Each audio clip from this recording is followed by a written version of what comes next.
Hello friends, my name is आकृति और आज मैं आपको हिस्ट्री क्लास 6 पढ़ाने वाली हूँ NCERT में से। ठीक है, तो फर्स्ट चैप्टर है। फर्स्ट चैप्टर का नाम है क्या, कब, कहाँ और कैसे।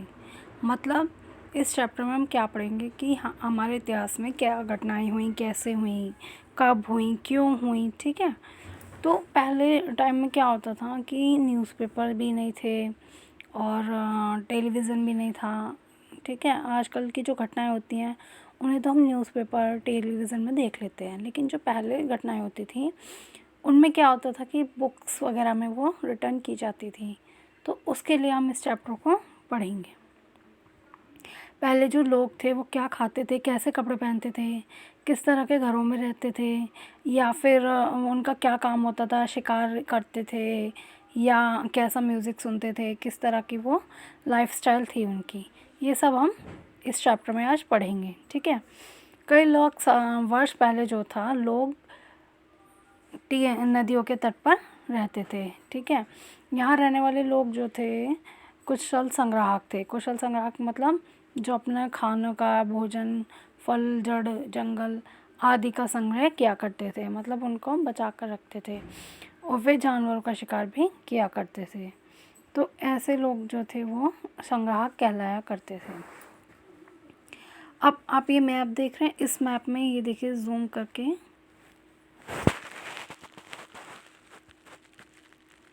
यहाँ पर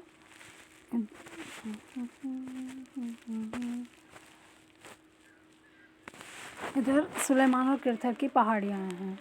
वहाँ पर सबसे पूर्व में ये इधर ब्लू लाइन्स आ रही हैं, तो उसमें जो है यहाँ पर लगभग 8000 वर्ष पूर्व स्त्री पुरुष मिले थे, जो यहाँ पर इन्होंने सबसे पहले गेहूँ और जौ जैसी फसलें को उपजाना शुरू किया था और भेड़, बकरी, बैल, गाय जैसे पशुओं को पालकर गांव में रहना शुरू किया था यहाँ पर ये सुलेमान और किरथर की पहाड़ियों में। अब यहाँ देखिए उत्तर पूर्व में गारो तथा मध्य भारत में विंध्या की पहाड़ियाँ हैं। उत्तर पूर्व में गारो की पहाड़ियाँ, तो गारो की पहाड़ियाँ कहाँ हैं आपकी, ये विंध्या की पहाड़ियाँ हैं। यहाँ पर उन्होंने सबसे पहले चावल उगाना प्रारंभ किया था। ये ऐसी जगह है विंध्या की पहाड़ियाँ जहाँ पर सबसे पहले चावल उगाया गया था। ये जो नक्शा है ये वर्तमान भारत का है, ये मैप वर्तमान भारत का है। अब इस मैप में जो है इस मैप में नदियां हैं, सिंधु नदी और उसकी सहायक नदियां। ठीक है, कहाँ है ये देखिए जूम करके आपकी सिंधु नदी,